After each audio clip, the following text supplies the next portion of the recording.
Sexual wellness. Most people think it's just about attraction and chemistry, but groundbreaking research shows it's actually a complex web of stress hormones, brain chemistry, and even what we had for breakfast. That's fascinating how science is completely reshaping our understanding. The data showing how interconnected everything is really challenges what we thought we knew. Well, let's start with something that really blew my mind. Cortisol, our main stress hormone, can literally shut down arousal. The research shows when stress levels spike, desire plummets. That explains why Jessica Seppel's meditation research is so significant. Just 10 minutes daily can dramatically lower those cortisol levels.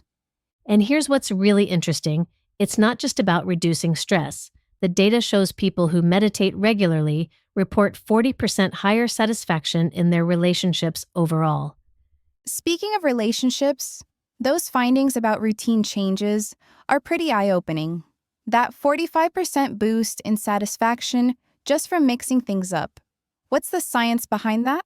Well, it comes down to brain chemistry. Our hormones fluctuate throughout the day, so even something as simple as switching to morning intimacy can have a huge impact. The research shows testosterone levels peak in the morning, affecting both arousal and emotional connection. You know what else surprised me? That research about exercise. Just 30 minutes, 3 times a week, boosting libido by 40%. Right, and it doesn't have to be intense workouts. Walking, swimming, yoga, anything that gets your blood flowing consistently can have these benefits.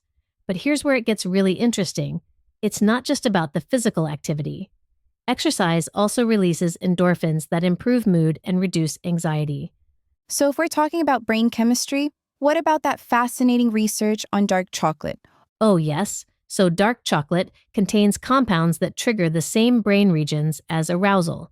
It releases phenylethylamine and serotonin, literally the same chemicals that surge during attraction.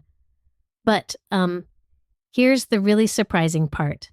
Studies show women's visual arousal patterns are almost identical to men's. That completely challenges traditional assumptions about gender differences in sexuality, doesn't it? Exactly. The research suggests many of these supposed differences are more about social conditioning than biology, and this ties directly into communication patterns.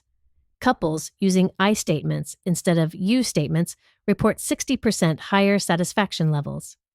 The data about using media as conversation starters is pretty compelling too. That 70% increase in comfort levels when discussing preferences. Well, it's about having that buffer that creates emotional safety. And speaking of safety, let's talk about self-exploration. The research shows people who regularly engage in self-pleasure report 32% higher body confidence and better communication with partners. That reminds me, what about those findings on sex toys as learning tools? An 85% increase in satisfaction is pretty significant. And what's fascinating is how this research is being integrated into therapeutic settings now. Healthcare providers are recognizing these tools can address everything from anxiety to pain management. But you know what really ties everything together? The research on non-sexual touch and oxytocin release. How exactly does that work?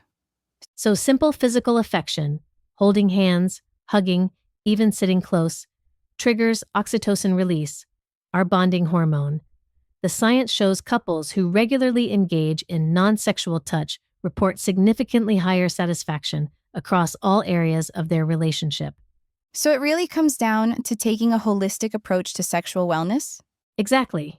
The research shows people who address all aspects: stress, exercise, nutrition, communication, emotional well-being, report up to 90% higher satisfaction compared to those focusing on just one element.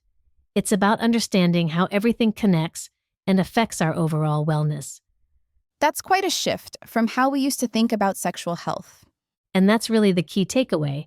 Sexual wellness isn't just about one thing.